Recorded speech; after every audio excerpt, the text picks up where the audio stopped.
Hi ಸ್ಪರ್ಧಾರ್ಥಿಗಳೇ, ಇಂದಿನ notification ಏನಂದರೆ ನೋಡ್ರಿ, ಇಂದಿನ ನೋಟಿಫಿಕೇಶನ್ ಬಂದುಬಿಟ್ಟು ಕರ್ನಾಟಕ ರಾಜ್ಯ ಪೊಲೀಸ್ ಇಲಾಖೆಯಲ್ಲಿ ಖಾಲಿರುವ ವಿವಿಧ ರೀತಿಯ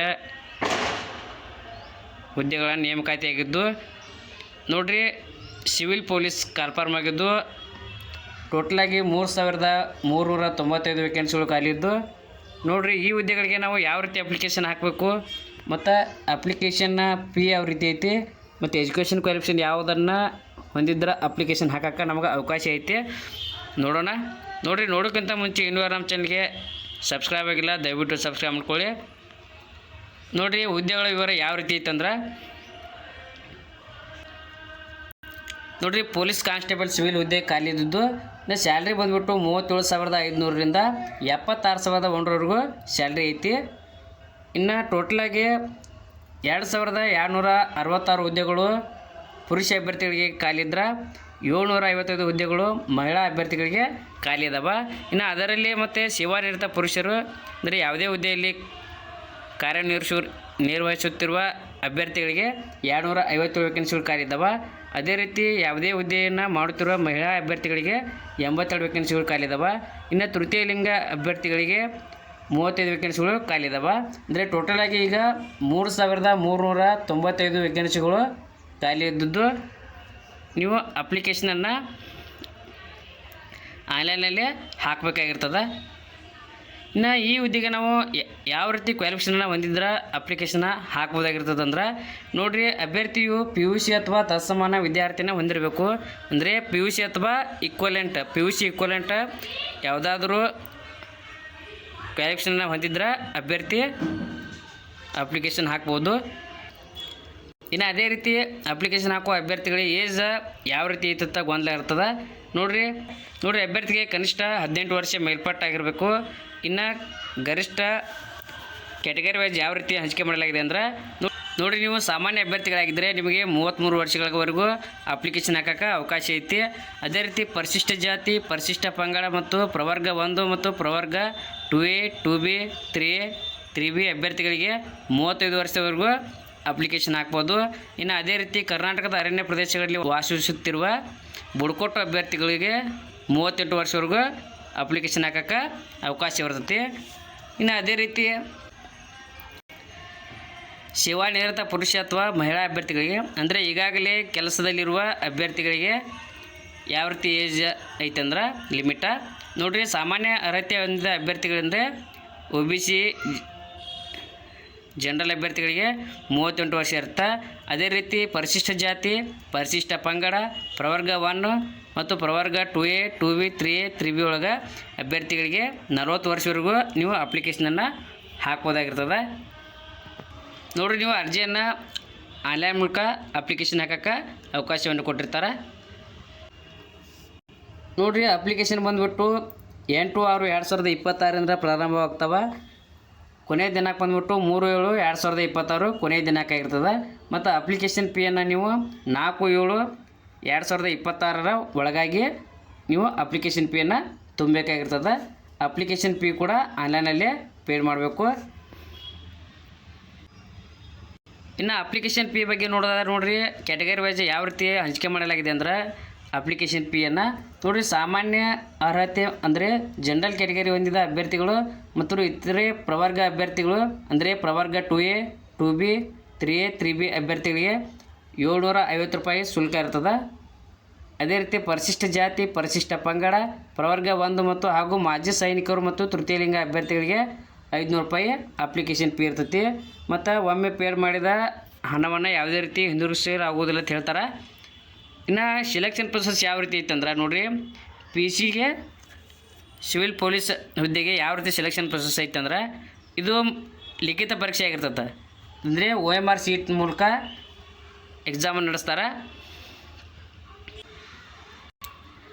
ಮತ್ತು ಕ್ವಶನ್ ಪೇಪರ್ ಯಾವ ರೀತಿ ಇರುತ್ತಂದ್ರೆ ನೋಡಿ, ಯಾವ ರೀತಿ ಸಬ್ಜೆಕ್ಟನ್ನು ಒಳಗೊಂಡಿರುತ್ತಂದ್ರೆ ಲಿಖಿತ ಪರೀಕ್ಷೆ ಇದು ಸಾಮಾನ್ಯ ಜ್ಞಾನ, ವಿಜ್ಞಾನ ಮತ್ತು ಭೂಗೋಳ, ಇತಿಹಾಸ, ಭಾರತದ ಸಂವಿಧಾನ, ರಾಷ್ಟ್ರೀಯತೆ, ಸ್ವತಂತ್ರ ಚಳುವಳಿ ಮತ್ತು ಮಾನಸಿಕ ಸಾಮರ್ಥ್ಯ, ನೈತಿಕ ಶಿಕ್ಷಣ ಒಳಗೊಂಡ ಸಾಮಾನ್ಯ ಅಧ್ಯಯನನ ಒಳಗೊಂಡಿದ್ದು 100 ಕ್ವಶನ್ಸನ್ನು ಒಳಗೊಂಡಿರ್ತಿ. 100 ಮಾರ್ಕ್ಸಿನ ಎಕ್ಸಾಮ. ನೋಡಿರಿ, ಟೈಮ್ ಬಂದುಬಿಟ್ಟು 90 ನಿಮಿಷ ಅಥವಾ 1.5 ಗಂಟೆ ಟೈಮನ್ನು ನೀಡಿರ್ತಾರೆ. ನೋಡಿರಿ ಲಿಖಿತ ಪರೀಕ್ಷೆ ಯಾವಾಗ ಇರ್ತದೆ ಕೂಡ ಟೈಮ್ ಟೇಬಲ್ ಕೂಡ ಹೇಳ್ಯಾರ. ಲಿಖಿತ ಪರೀಕ್ಷೆ 2/8/2026 ಅಂದರೆ ಆಗಸ್ಟ್ ತಿಂಗಳಲ್ಲಿ 8ನೇ ತಾರೀಕು ಎಕ್ಸಾಮ 10:00 12:00ವರೆಗೂ ಎಕ್ಸಾಮ್ ಇರ್ತದೆ ಹೇಳ್ತಾರೆ. ಲಿಖಿತ ಪರೀಕ್ಷೆಯ ಮೊದಲು ಕಡ್ಡಾಯ ಕನ್ನಡ ಕೂಡ ಇರ್ತೈತಿ. ಇದರ ಎಕ್ಸಾಮ್ ಟೈಮ್ ಟೇಬಲನ್ನು ಮುಂದೆ ವೆಬ್ಸೈಟ್ನಾಗ ತಿಳಿಸ್ತಾರತ್ತ. ಇನ್ನು ಈ ಎಕ್ಸಾಮ್ಗೆ ಯಾವ ರೀತಿ ನೆಗೆಟಿವ್ ಮಾರ್ಕ್ ಋಣಾತ್ಮಕ ಮೌಲ್ಯಮಾಪನ ಇರ್ತಂದ್ರೆ ನೋಡಿರಿ 4 ಅಂದರೆ 0.25 ನೆಗೆಟಿವ್ ಮಾರ್ಕಿಂಗ ಕಟ್ ಆಗತ್ತೆ. ಅಂದರೆ 4 ತಪ್ಪದಲ್ಲಿ 1 ಮಾರ್ಕನ್ನು ಪೆನಾಲ್ಟಿ ಅಂತೇಳಿ ಕಟ್ ಮಾಡ್ತಾರೆ ನೋಡಿರಿ. ಅದೇ ರೀತಿ ಫಿಸಿಕಲ್ ಯಾವ ರೀತಿ ಇರಬೇಕಂತೇಳಿ ನೋಡಿಬಿಡ್ರಿ. ಅಪ್ಲಿಕೇಶನ್ ಹಾಕೋ ಅಭ್ಯರ್ಥಿಗಳಿಗೆ ಗೊಂದಲ ಇರ್ತದೆ ನೋಡಿರಿ. ಸೇವಾನಿರತ ಪುರುಷ ಹಾಗೂ ಮಾಜಿ ಸೈನಿಕ ಅಭ್ಯರ್ಥಿಗಳಿಗೆ ಯಾವ ರೀತಿ ಫಿಸಿಕಲ್ ಇರ್ತಂದ್ರೆ ನೋಡಿರಿ, ಕನಿಷ್ಠ ಎತ್ತರ ಅಂದ್ರೆ 168 ಸೆಂಟಿಮೀಟ್ರ್ ಇರ್ತಿ. ಇನ್ನು ಕನಿಷ್ಠ ಎದೆ ಸುತ್ತಳತೆ ಚೆಸ್ಟ್ ಯಾವ ರೀತಿ ಇರ್ಬೇಕಂದ್ರೆ 86 ಸೆಂಟಿಮೀಟ್ರ್ ನಾರ್ಮಲ್ ಇರಬೇಕು. ಎಕ್ಸ್ಪಾನ್ಷನ್ ಮಾಡಿದಾಗ 5 ಸೆಂಟಿಮೀಟ್ರ್ ಜಾಸ್ತಿ ಆಗಬೇಕು. ಅದೇ ರೀತಿ ಮಹಿಳಾ ಮತ್ತು ತೃತೀಯಲಿಂಗ ಅಭ್ಯರ್ಥಿಗಳಿಗೆ ಕನಿಷ್ಠ ಎತ್ತರ ಬಂದ್ಬಿಟ್ಟು 157 ಸೆಂಟಿಮೀಟ್ರ್ ಹೈಟ್ ಇರಬೇಕಾಗಿರ್ತದೆ. ಇನ್ನು ಕನಿಷ್ಠ ತೂಕ ಬಂದ್ಬಿಟ್ಟು 45 kg ಇರುತ್ತೆ. ಕರ್ನಾಟಕದ ಅರಣ್ಯ ಪ್ರದೇಶಗಳಲ್ಲಿ ವಾಸಿಸುತ್ತಿರುವ ಬುಡಕಟ್ಟು ಪುರುಷರ ಅಭ್ಯರ್ಥಿಗಳಿಗೆ ಯಾವ ರೀತಿ ಹೈಟ್ ಇರುತ್ತಂದ್ರೆ ನೋಡಿರಿ, ಕನಿಷ್ಠ 155 ಸೆಂಟಿಮೀಟ್ರ್ ಇದ್ದರೆ ಸಾಕು. ಮತ್ತು ಅದೇ ರೀತಿ ಎದೆ ಸುತ್ತಳತೆ ಅಂದರೆ ಚೆಸ್ಟ್ 5 ಸೆಂಟಿಮೀಟ್ರ್ ಕನಿಷ್ಠ ಎಕ್ಸ್ಪಾನ್ಷನ್ ಇರಬೇಕು. ಮತ್ತು ನಾರ್ಮಲ್ಲ 75 ಸೆಂಟಿಮೀಟ್ರಿಗಿಂತ ಕಡಿಮೆ ಇರಬಾರ್ದು ನೋಡಿರಿ. ಇನ್ನು ಅದೇ ರೀತಿ ಕರ್ನಾಟಕ ಅರಣ್ಯ ಪ್ರದೇಶಗಳಲ್ಲಿ ವಾಸಿಸುತ್ತಿರುವ ಬುಡಕಟ್ಟು ಮಹಿಳೆಯರಿಗೆ ಯಾವ ರೀತಿ ಅಂದ್ರೆ ಹೈಟ 150 ಸೆಂಟಿಮೀಟ್ರ್ ಹೈಟ್ ಇದ್ದರೆ ಅಪ್ಲಿಕೇಶನನ್ನು ಹಾಕ್ಬೋದಾಗಿರ್ತದೆ ನೋಡಿರಿ. ಫಿಸಿಕಲ್ ಆದ್ಮ್ಯಾಗ ಸಹಿಷ್ಣುತೆ ಪರೀಕ್ಷೆ ಅಂತ ಅಂದರೆ ಎಂಡ್ಯೂರೆನ್ಸ್ ಟೆಸ್ಟ್. ಇದು ಯಾವ ರೀತಿ ಇರುತ್ತಂದ್ರೆ ನೋಡಿರಿ, ಪುರುಷ ಅಭ್ಯರ್ಥಿ ಸೇವಾನಿರತ ಪುರುಷ ಅಭ್ಯರ್ಥಿಗಳಿಗೆ 16 ಮೀಟ್ರ್ ಓಟ್ ಇರ್ತೈತಿ. ಅದು ಟೈಮಿಂಗ್ ಬಂದುಬಿಟ್ಟು 6 ನಿಮಿಷ 30 ಸೆಕೆಂಡ್ ಆಗಿರ್ತದೆ. ಇನ್ನು ಎತ್ತರ ಜಿಗಿತ ಬಂದುಬಿಟ್ಟು ಹೈ ಜಂಪ 1.20 ಮೀಟ್ರ್ಗಿಂತ ಕಡಿಮೆ ಇರಬಾರ್ದು. ಅದೇ ರೀತಿ ಲಾಂಗ್ ಜಂಪ 3.80 ಮೀಟ್ರ್ಗಿಂತ ಕಡಿಮೆ ಇರದಂತೆ 3 ಅವಕಾಶದೊಳಗೆ ಜಿಗಿಬೇಕಾಗಿರ್ತದೆ. ಮತ್ತು ಗುಂಡು ಎಸೆತಂತ್ರ ಫಿಕ್ಸ್ ಆಗಿರ್ತದೆ ನೋಡಿರಿ. 7.26 kg ಗುಂಡು ಎಸೆತವನ್ನು ಎಸಿಬೇಕು. ಅದರಲ್ಲಿ ಎಷ್ಟು ದೂರ ಎಸಿಬೇಕಂದ್ರೆ ಅಭ್ಯರ್ಥಿಯು 5.6 ಮೀಟ್ರ್ಗಿಂತ ಕಡಿಮೆ ಇರದಂತೆ ಉಗಿಬೇಕಾಗಿರ್ತದೆ. ಅದು 3 ಅವಕಾಶನ ಕೊಟ್ಟಿರ್ತಾರೆ. ಇನ್ನು ಮಹಿಳಾ ಅಭ್ಯರ್ಥಿಗಳಿಗೆ ಯಾವ ರೀತಿ ಎಂಡ್ಯೂರೆನ್ಸ್ ಟೆಸ್ಟ್ ಇರ್ತಂದ್ರೆ ನೋಡಿರಿ, ಮಹಿಳಾ ಮತ್ತು ತೃತೀಯ ಲಿಂಗ ಅಥವಾ ಮಾಜಿ ಸೈನಿಕ ಅಭ್ಯರ್ಥಿಗಳಿಗೆ ಇದು 400 ಮೀಟ್ರ್ ಓಟ ಇರುತ್ತೆ. ಮಹಿಳಾ ಅಭ್ಯರ್ಥಿಗೆ 2 ನಿಮಿಷ ಒಳಗಾಗಿ ಓಡಬೇಕಾಗಿರ್ತದೆ. ಎತ್ತರ ಜಿಗಿತ ಬಂದುಬಿಟ್ಟು 0.90 ಮೀಟ್ರ್ಗಿಂತ ಕಡಿಮೆ ಜಿಗಿಬಾರ್ದು. ಇನ್ನು ಲಾಂಗ್ ಜಂಪ್ ಒಳಗೆ 2.5 ಮೀಟ್ರ್ಗಿಂತ ಕಡಿಮೆ ಇಲ್ಲದಂತೆ ಜಿಗಿಬೇಕಾಗಿರುತ್ತೆ. ಇವ್ರಿಗೂ ಕೂಡ 3 ಅವಕಾಶ ಇರುತ್ತೆ. ಇನ್ನು ಗುಂಡು ಎಸೆತ ಬಂದುಬಿಟ್ರೆ 4 kg ಇರ್ತೈತಿ. ಇದರ ಉದ್ದ ಅಂದ್ರೆ 3.75 ಮೀಟ್ರ್ಗಿಂತ ಕಡಿಮೆ ಇಲ್ಲದಂತೆ ಇವರು 3 ಅವಕಾಶದಾಗ ಒಗಿಬೇಕಾಗಿರ್ತದೆ ನೋಡಿರಿ. ಇದು ಬುಡಕಟ್ಟು ಜನಾಂಗ ಯಾರ್ಯಾರು ಅಂತೇಳಿ ಕನ್ಫ್ಯೂಸ್ ಇರುತ್ತೆ. ಉತ್ತರ ಕನ್ನಡ, ಕಾರವಾರ, ದಕ್ಷಿಣ ಕನ್ನಡ, ಮಂಗಳೂರು, ಉಡುಪಿ, ಚಿಕ್ಕಮಗಳೂರು, ಶಿವಮೊಗ್ಗ, ಕೊಡಗು, ಚಾಮರಾಜನಗರ, ಮೈಸೂರು ಅರಣ್ಯಗಳಲ್ಲಿ ಸಿದ್ದಿಗರು, ಜೇನುಕುರುಬ, ಕಾಡು ಕುರುಬ, ಎರವ, ಸೊಲಿಗ,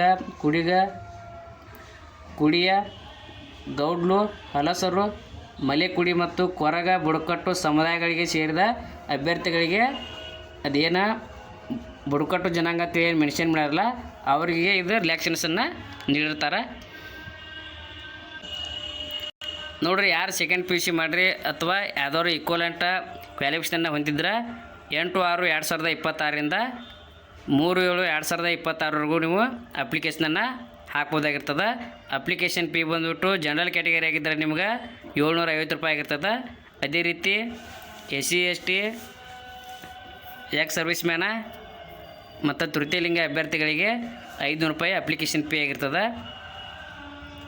ನೋಡಿರಿ. ಯಾರು ಅರ್ಹ ಅಭ್ಯರ್ಥಿಗಳಿರ್ತಾರಲ್ಲ ಅಪ್ಲಿಕೇಶನನ್ನು ಹಾಕ್ಬೋದಾಗಿರ್ತದೆ. Thank you. ಇನ್ನೂ ಯಾರು ನಮ್ಮ ಚಾನಲ್ಗೆ ಸಬ್ಸ್ಕ್ರೈಬ್ ಆಗಿಲ್ಲ ದಯವಿಟ್ಟು ಸಬ್ಸ್ಕ್ರೈಬ್ ಮಾಡ್ಕೊಳ್ಳಿ. ಮುಂದೆ ಯಾವುದೇ ಜಾಬ್ ಬಗ್ಗೆ ನಾನು ತಿಳಿಸಿದಾಗ ನಿಮಗೆ ನೋಟಿಫಿಕೇಷನ್ ಮೂಲಕ ತಿಳಿದು ಬರುತ್ತದೆ.